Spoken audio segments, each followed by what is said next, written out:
ஆசையை வென்ற ஒரு புத்தனும் அல்ல, என் காதலை சொல்ல நான் கம்பனும் அல்ல.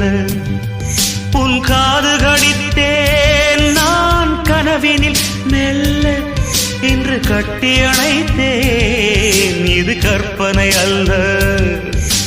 அடிமனம் தவிக்கும் அடிக்கடி துடிக்கும் ஆசையை திருகி